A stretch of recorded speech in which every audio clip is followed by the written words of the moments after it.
actualidad, espectáculos, negocios, deportes, todo en TV Radio Miami, la nueva televisión.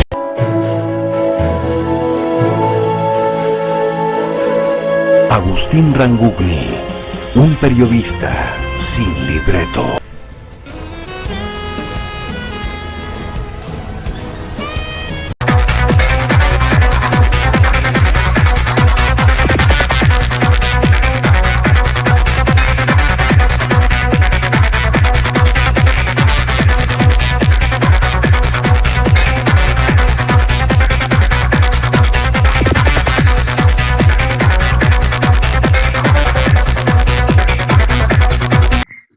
¿Cómo le va? Qué gusto de saludarlos. Aquí estamos, El gusto es mío. haciendo Portal Miami, programa que emitimos por TV Radio Miami, en asociación estratégica con Radio Miami Internacional y todas las emisoras que generosamente toman nuestra transmisión. A todas ellas, muchísimas gracias. Sin ninguna duda, cuando hablamos de Argentina, tenemos inmediatamente surcando en nuestro rostro, como dice el tango, un lagrimón. ¿Por qué? Y bueno, porque hemos pasado de todo, ¿no? De todo. Los avatares y los tiempos de tragedia invadieron la Argentina hace muchos años.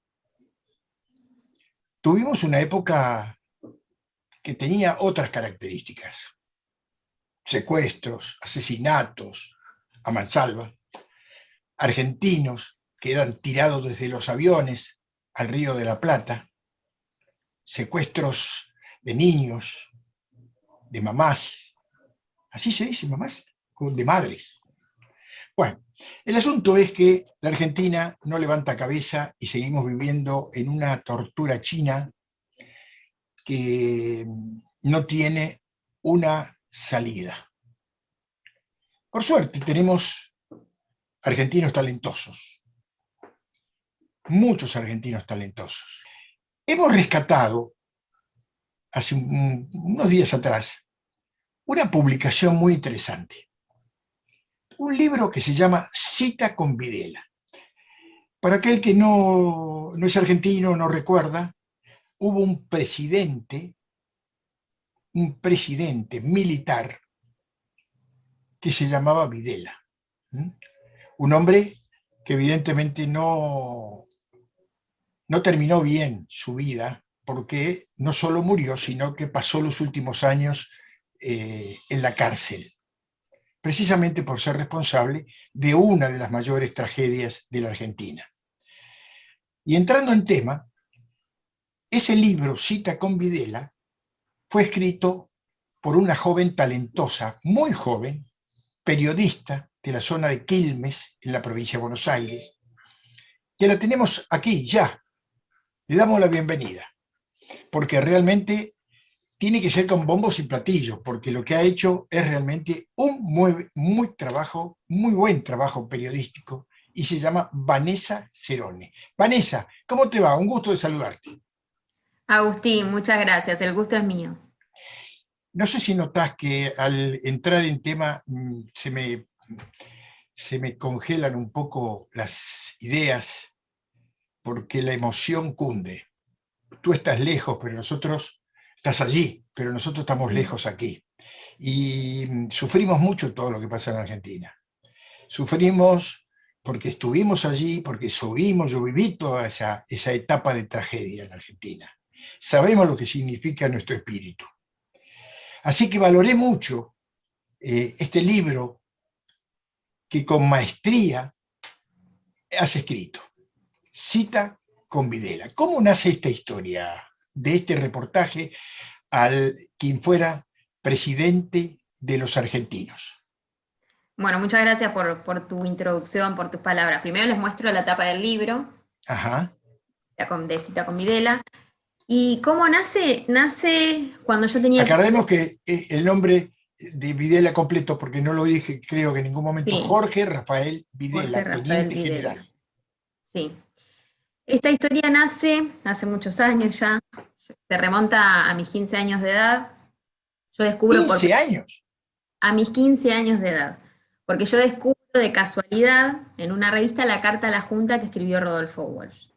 Cuando leo lo que redactaba Rodolfo Walsh comentando que había desaparecidos, torturas, cuerpos descuartizados, personas tiradas al Río de la Plata, no podía creer lo que estaba leyendo y no podía creer que eso había sucedido en mi país. A partir de ese momento me obsesiono, me empiezo a introducir en la historia argentina, me gusta, bueno, pasan los años, termino el colegio secundario, ya decido que quería ser periodista, y ya en la facultad de periodismo, una profesora nos pregunta a qué personaje nos gustaría entrevistar, y cuando yo le doy mi respuesta me dice, bueno, ahora tenés que conseguir a ese entrevistado para aprobar la cursada de la materia. ¿Y no se agarró fuerte a la silla cuando escuchó que vos querías entrevistar a uno de los personajes más oscuros, más desagradables y más, no sé, ¿cómo podríamos decir? Asesino, podemos llamarlo. Asesino, Sí, fue sería una sí, palabra adecuada. ¿Más asesino sí. de la Argentina?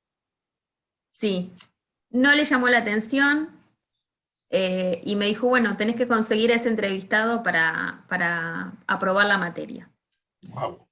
De hecho, fue ella después quien me acompañó en la primera entrevista. Obviamente se quedó afuera porque no le permitieron el ingreso, pero me acompañó en todo lo que fue ese trayecto la primera vez, la primera entrevista. Después continuó, más allá de ese trabajo periodístico para la facultad, porque mi ambición ya era tener un libro. Bueno, ese fue el empujón. Le escribo una carta a Jorge Rafael Videla, explicándole que era estudiante de periodismo, que me habían designado hacerle una nota para aprobar la cursada de la materia. Dio la casualidad que yo en ese momento estaba estudiando en un instituto terciario, acá en donde resido, en Quilmes, que se llama Instituto Monseñor Jorge Novak, que fue uno de los obispos que más... Sí, claro, lo recuerdo, Jorge Novak. Entonces, a Jorge Videla eso le llamó mucho la atención. Cuando yo voy a su casa, bueno, primero le tocó timbre, me atiende él por el portero eléctrico, le digo que era estudiante, que le quería hacer una entrevista, me dijo que no era su gracia dar declaraciones, entonces le digo, bueno, le dejo una carta, me gustaría que la lea para que me dé una oportunidad de entrevistarlo. Me dijo, sí, cómo no, bueno, le dejo la carta y ese mismo día, a la noche, llama por teléfono a mi casa. Yo en ese momento estaba estudiando, estaba en la facultad, atiende a mi familia, lo atendió mi padre, le dice, hola, buenas noches, habla Jorge Rafael Videla, quiero hablar con Vanessa Cerone. Se quería morir tu papá. Mi papá se quería morir, de hecho cuando yo llego a la facultad me dice, Vanessa, ¿en qué quilombo te metiste? Nos van a matar a todos. Llamó Jorge Videla a la casa, ¿qué hiciste? Me decía.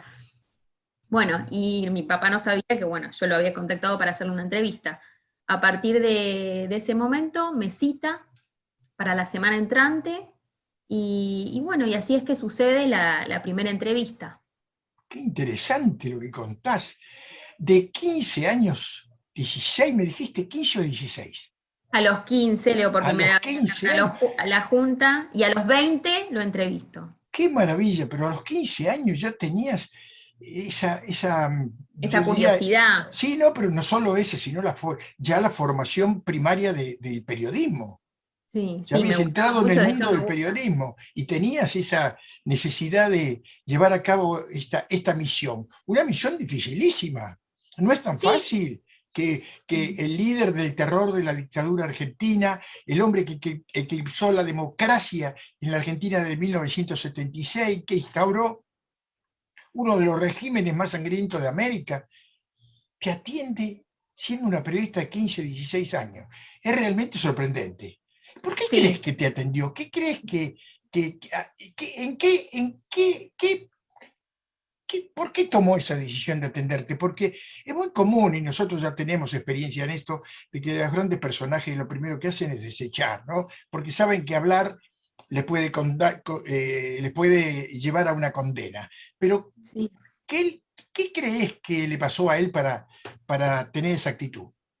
Bueno, se lo pregunté, obviamente, porque yo tampoco entendía por qué me había recibido y no había recibido a grandes periodistas de la historia de nuestro país, porque nunca había dado una entrevista, salvo para el libro de María Seoane, había hecho algunas que otras declaraciones, pero después no era de hablar con la prensa. Me dijo que le había llamado mucho la atención mi forma de desafiar a la profesora, que él lo tomó como un desafío lo que yo había hecho, y que le llamó también la atención la casa de estudios de donde yo provenía, que justamente era Jorge Monseñor Novak. Claro. Y que decidió, bueno, tomar la decisión de recibirme, aún así, aunque yo fuese, él me dijo explícitamente, yo me arriesgué porque vos podrías haber entrado a mi casa y matarme, me dijo. Porque claro, no me Sí, conocía. no sería nada extraño. No sería Yo nada venía de extraño. un instituto con el nombre de Monseñor Novak, pero bueno, lo tomó como un desafío él. Dijo Claro. que le llamaba mucho la atención mi actitud de luchadora, Mm. por haber desafiado a mi profesora. Yo quiero repetir, 15 años, entre 15 y 16, vamos a llamarle así, porque me parece como que eras una mujer ya prácticamente formada, estabas desarrollando tus estudios en las Secundarias en su momento. facultades. En la facultad estabas estudiando una de las ciencias más difíciles, que es el periodismo. ¡Qué insólito! Realmente te felicito, Gracias. me conmueve saber que tuviste esa iniciativa y que la concretaste. Realmente es muy importante. ¿Y cómo sigue la historia? Bueno, después del primer encuentro, mi ambición ya era escribir un libro, entonces le vuelvo a pedir si no podía recibirme nuevamente para seguir hablando con él sobre la historia argentina durante su presidencia. Él acepta y bueno, a partir de ese entonces lo entrevisto unas 3 o 4 veces en su domicilio. Él estaba en prisión domiciliaria, y después en 2 oportunidades ingresé a distintos penales. La primera fue en Campo de Mayo, y la última, que fue la última vez que lo vi, y ese es el último capítulo del libro, en la cárcel de Bower, en la provincia de Córdoba. Yo me había ido de vacaciones a esa provincia y decidí, bueno, que era necesario entrevistarlo por última vez en ese lugar para terminar mi libro. Uh-huh. Y dime, por ejemplo, hubo declaraciones que en su momento tuvieron una importante difusión cuando Ernesto Sábato calificó a Videla como un hombre culto, inteligente, sencillo y de criterio amplio. ¿Cómo podrías encajar toda esa frase en el encuentro que tuviste personal con él, más allá de lo que significaba como presidente de la Nación? Bueno, mira, yo me encontré con un Jorge Rafael Videla que no era la misma persona que yo veía en los libros de historia, el de 1906. Era una persona ya muy entrada en edad, te diría hasta con la imagen de un abuelo, ¿no? Uh-huh. Sí, se notaba que era una persona muy culta, una persona que desarrollaba los temas, hacía preguntas, desarrollaba los temas de una manera muy histórica. Era muy preparado, era un hombre muy culto. Sí, Y era sí, religioso. sí, muy religioso. De hecho, le pregunté sobre sus amistades con algunos sacerdotes. Mientras estuvo en prisión domiciliaria en su casa, a veces recibía la visita de algún sacerdote. Hasta antes de estar en prisión domiciliaria iba todos los domingos a la iglesia. Sí, una persona muy religiosa, tanto él como su mujer, que su mujer también estaba en todas las visitas que yo le hacía. De hecho, acotaba mucho. Ella es digamos, un segundo personaje muy interesante. Era más joven que él. La mujer sí. ¿Mucho más joven? No, mucho más joven, no recuerdo ahora exactamente la edad de Alicia. ¿Y la personalidad de Alicia cómo era? ¿Era más combativa, más audaz que...? Muy combativa, Alicia. De hecho, la primera vez, cuando yo llego a su casa y me siento, abre, digamos, el hielo, rompe el hielo ella. Porque ahora pregunta, ¿y por qué decidiste entrevistar a Jorge? Y yo me quedo callada, porque no sabía qué decirle. Yo le quería decir, y porque fue un asesino, un dictador. Y entonces cuando yo me quedo callada, ella agarra y me dice, dale, decilo. Y yo ahí agarro y le digo, bueno, porque fue la persona, porque fue el dictador, le digo, el responsable de las 30.000 desapariciones en Argentina. pero sí, siempre se mostró muy aguerrida y siempre defendiendo a su marido. Claro, por supuesto, por supuesto. Alguna vez, y nombrando a otros personajes, como por ejemplo, en su momento era ministro de Economía Antonio Cafiero, allá por antes cuando muere Perón, y le recomienda a María Estela de Perón que precisamente lo considere como comandante general del ejército argentino, porque nunca podría encabezar un golpe. Palabras textuales que aparecen en un libro referido de Antonio Cafiero. Bueno, se habló de muchos aspectos de lo que fueron algunos personajes de aquella historia. Me hablaron mucho de Isabel Perón, me hablaron mucho de Macera. Una de las declaraciones que a mí más me llamó la atención fue cuando le pregunté por qué no había renunciado. Si en un momento, ya dadas la cantidad de desapariciones que había en nuestro país, sabiendo que él era el responsable, ¿por qué no renunciaba?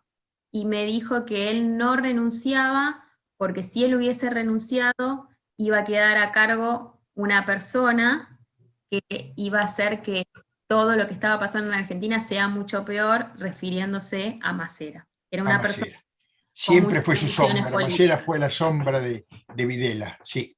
Sí, de hecho me contaba, bueno, algunas Qué anécdotas. interesante que te haya contado eso, ¿eh? Sí, algunas anécdotas como por ejemplo que Macera, al tener tantas ambiciones políticas, tenía como una relación especial con Isabelita, que siempre la estaba coqueteando, que intentaba conquistarla. Y bueno, algunos entretelones se van a encontrar en el libro de esa relación entre Isabelita y Macera, un hombre con muchas aspiraciones de poder. Qué interesante lo que estás contando. Muy bien, muy bien. Me alegra mucho que estemos dialogando contigo y que todavía sigues siendo muy joven, pero en aquel momento eras una niña. Sí, era una nena, Y inconsciente. una niña, no, inconsciente no, era valiente, era una mujer que Sí, sabía asumir las responsabilidades. Vos sabés que inclusive en algún momento Antonio Cafiero confiesa que jamás él hubiera pensado que Videla podría haber encabezado un golpe militar. sí. ¿Lo Bueno, sabías eso? sí, de alguna manera, pero él siempre decía que las decisiones siempre eran tomadas por todos los integrantes de la Junta, pero que obviamente la cara visible era él y todas las Ujú. responsabilidades eran él. Él me dijo, yo no era un mimo como Pinochet, me dijo, Ajá, ajá. pero tengo que admitir que sí, que yo era la cara visible, pero las decisiones las tomábamos entre los tres. ¿Le hiciste alguna pregunta respecto a por qué se le llamaba la Pantera Rosa? No, nunca le pregunté. Me acuerdo que le pregunté por la revista Humor. Me acuerdo que la vi la imagen en la revista Humor, la de la Pantera Rosa. Y me dijo que no fue contra esa revista porque no había querido tener problemas, no quería, ya no quería más problemas. Y después le pregunté por algunos periodistas y por algunos otros medios de ese entonces, y me sorprendió que, bueno, me dijo que el único diario que leía era La Nación, me dijo que tenía una excelente relación con Tato Bores, con el humorista que muchos lo deben conocer, Sí, claro.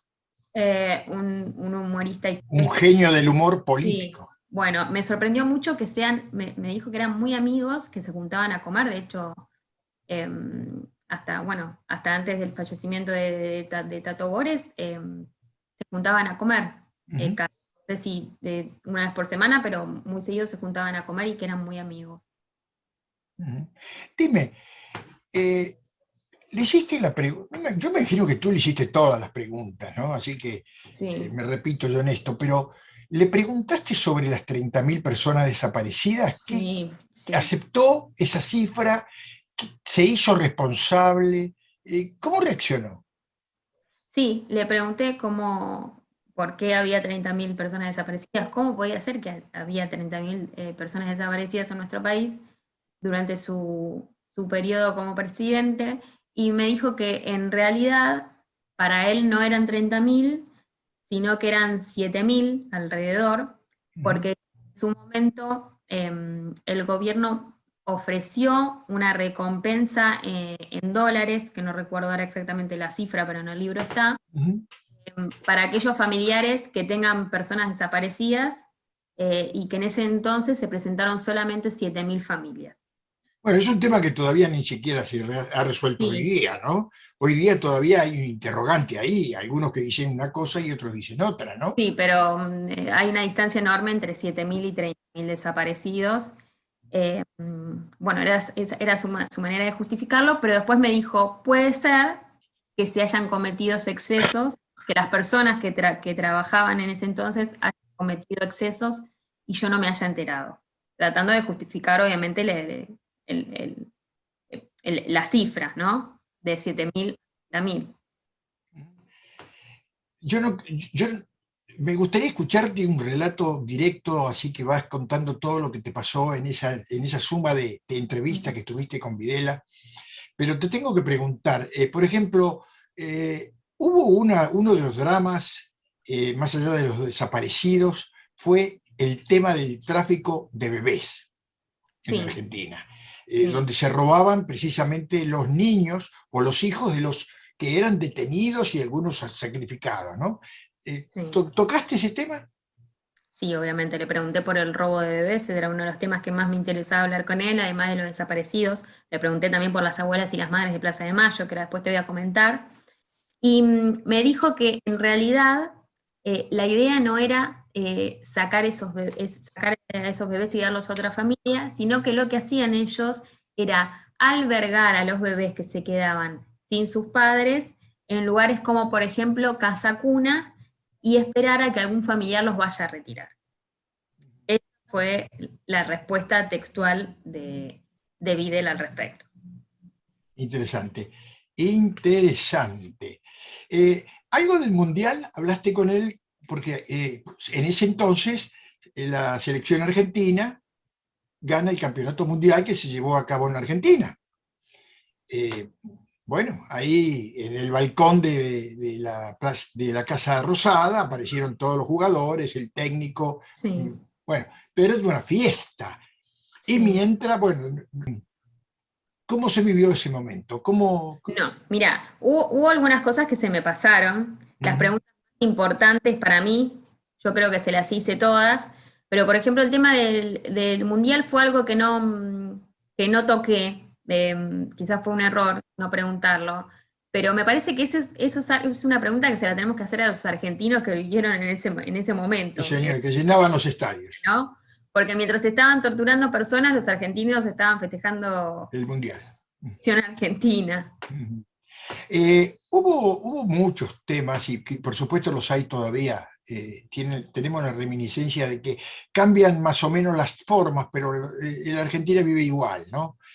La quema de libros en el regimiento de infantería, el tema de la infiltración marxista, donde se quemaron obras de García Márquez, de Neruda, censuraron los escritos de, por ejemplo, hasta los tangos de Carlos Gardel, si mal no recuerdo.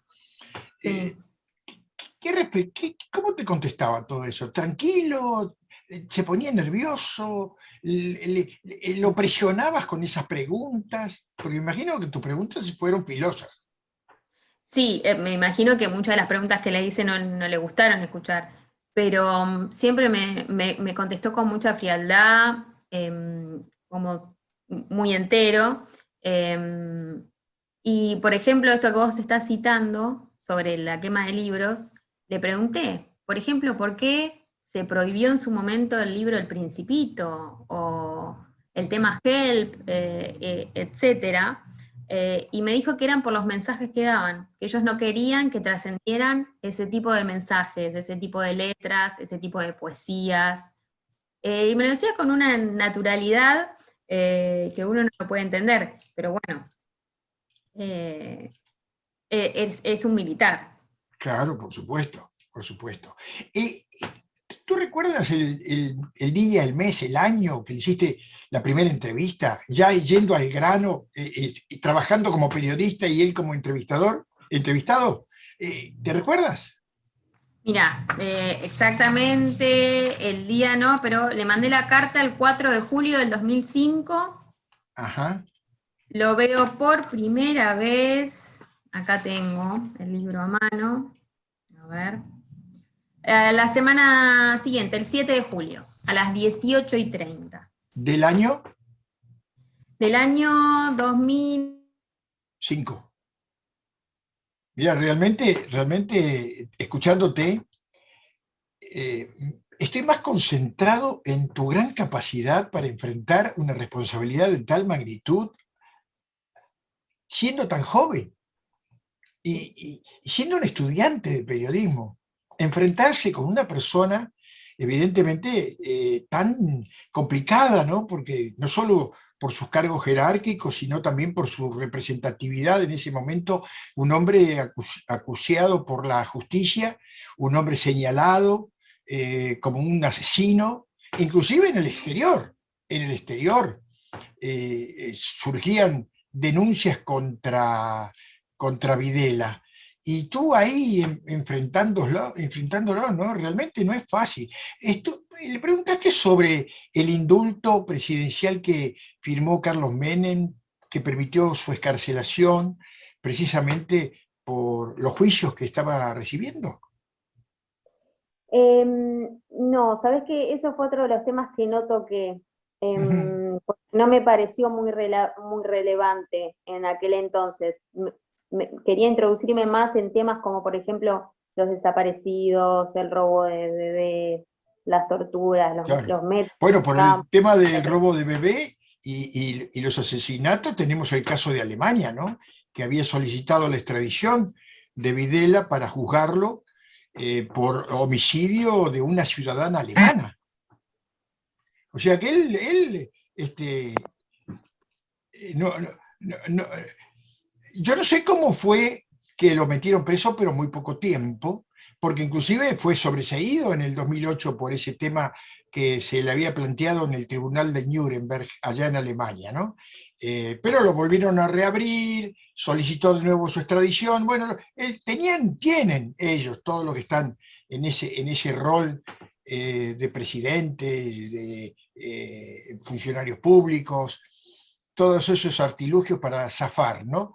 Sí, hasta ¿Cómo la lo llegada. notaste? ¿Cómo estaba su espíritu? ¿Cómo notaste si era un hombre triste, un hombre vencido, un hombre que sabía que iba a terminar mal sus días? ¿Cómo lo viste?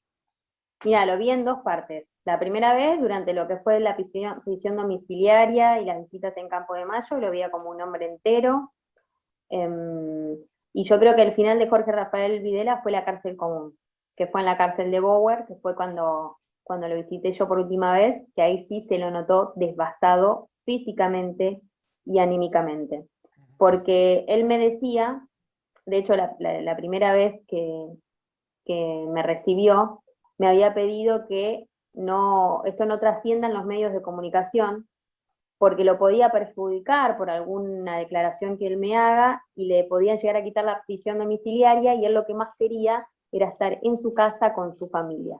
Y en ese momento, cuando yo lo visitaba en prisión domiciliaria en Campo de Mayo, estaba tanto como con su familia y después en Campo de Mayo tenía visitas diarias y además estaba en un entorno, digamos, en el que estaba protegido, que no era una cárcel común, Campo de Mayo.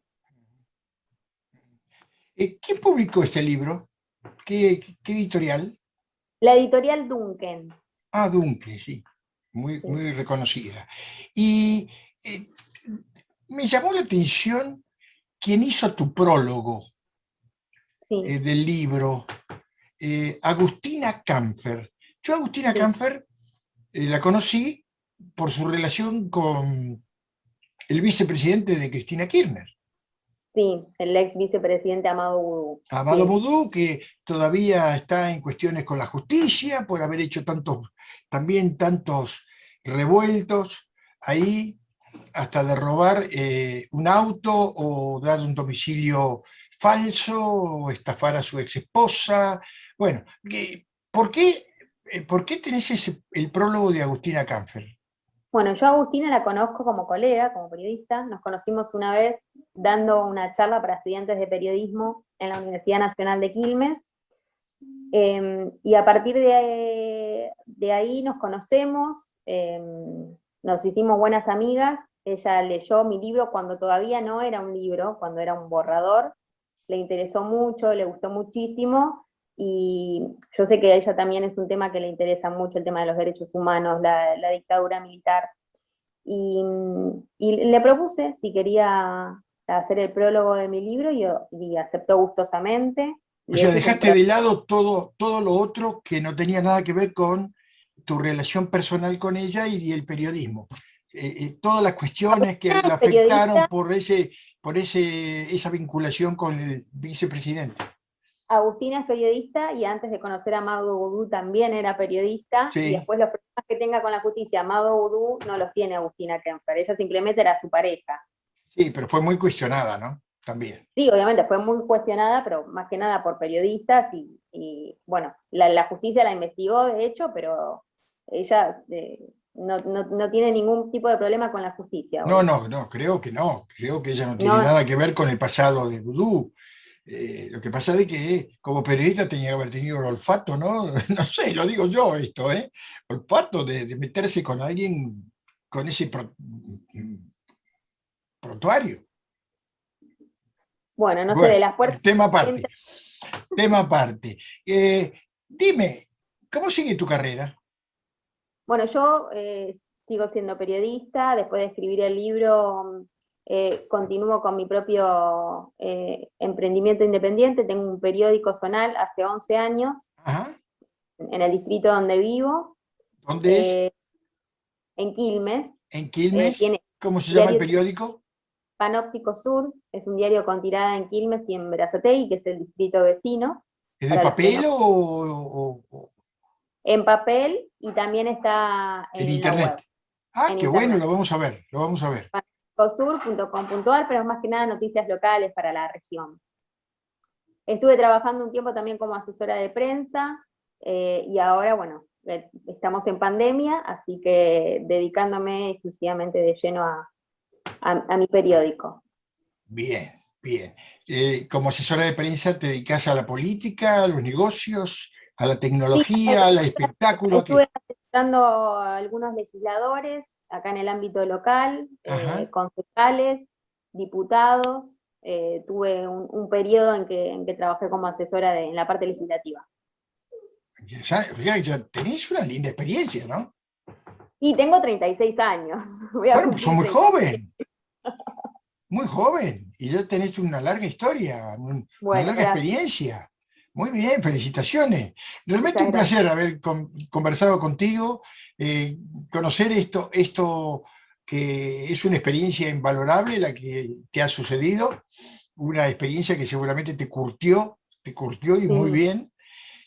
¿Dónde se consigue Cita con Videla? Me dijiste que lo podemos conseguir en internet, se puede conseguir en cualquier lugar. ¿Dónde? Bueno, mira, para los que no están residiendo en Argentina, lo pueden leer de manera virtual comprándolo por amazon.com. También está en duncan.com, el libro digital, y por Mercado Libre, sí, pueden hacer el pedido del envío, digamos, del papel, ¿no? Para los que están a la distancia. Para los que están en Argentina, está en todas las librerías Cúspide, está en Duncan y en otras librerías que no tengo apuntadas en este momento, pero están en distintos puntos en Capital y otras librerías en provincia. ¿Cuántas páginas tiene el libro? Tiene exactamente, ya te digo, porque son cosas que no sé de memoria, 62 páginas. Es un libro de una lectura... Muy bien, sintético, pero tiene bien calentito. Calentito. Sí, dediqué a contar directamente mi historia, cada al paso grano. De lo que iba sucediendo, y después la pregunta y la respuesta. Vanessa, te felicito, te agradezco mucho estos minutos, y bueno, auguro muchos éxitos en tu futuro periodístico, y ojalá podamos repetir esta entrevista en cualquier momento. Bueno, muchísimas gracias a vos, y bueno, y un saludo para toda la comunidad latina de allá de Miami. Va a haber mucha gente que te va a reconocer, y también te va a aplaudir porque mostró tu valentía periodística, y realmente valió la pena encontrarte aquí. Gracias, Vanessa. Gracias a vos, un abrazo. Hasta muy pronto. Vanessa Cerone, una periodista de la zona de Quilmes, una zona en la provincia de Buenos Aires, que, bueno, hizo este libro, un libro que seguramente a mucha gente le interesa conocer los avatares y las circunstancias que vivió un expresidente de facto, si bien lo podemos llamarlo, así como es, pero que también para muchos es un asesino. Y que pagó finalmente con cárcel y con su vida. Que Dios lo perdone. La pausa y volvemos.